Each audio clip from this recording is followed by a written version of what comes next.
ചന്തുമോളുടെ സ്വന്തം അച്ഛൻ അഭിയാണെന്നുള്ള ഞെട്ടിക്കുന്ന സത്യം അവസാനം സഹികെട്ടും ഗതികെട്ടും തുറന്നു പറയുകയാണ് നന്ദു. അതും നവ്യയോട്.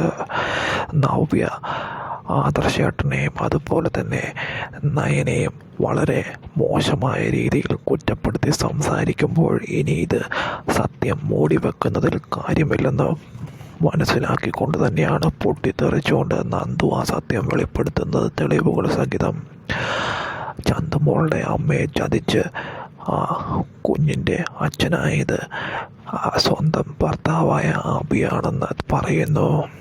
ഞാനിത് വിശ്വസിക്കില്ലടി എന്ന് പറയുമ്പോൾ തെളിവുകൾ നിരത്തുകയാണ് നന്ദുവിൻ്റെ ആ തെളിവുകൾക്ക് മുൻപിൽ വിശ്വസിക്കുകയാണ് നവ്യ.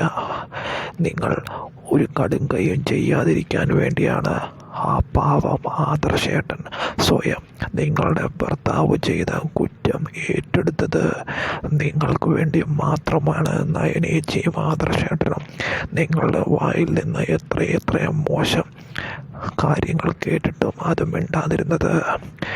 അഭിയാണ് ഇത് ചെയ്തതെന്നറിയുകയാണെങ്കിൽ നിങ്ങൾ ഇല്ലാതാകുമെന്ന് നിങ്ങൾ തന്നെ പറഞ്ഞത് ഓർത്തിട്ടാണ്. ചേച്ചിയോടുള്ള സ്നേഹവും കരുണയും കൊണ്ടാണ് ആദർശേട്ടൻ ആ സത്യം മൂടിവെച്ചതും സ്വയം ഏറ്റെടുത്തതും. അഭിയാണ് ഇത് ചെയ്തതെന്നറിയുന്ന നവ്യയ്ക്ക് നിയന്ത്രണം വിടുകയാണ്, പൊട്ടിക്കരയുകയാണ് ചെയ്യുന്നത്. എന്തായാലും അധികം വൈകാതെ തന്നെ നന്ദു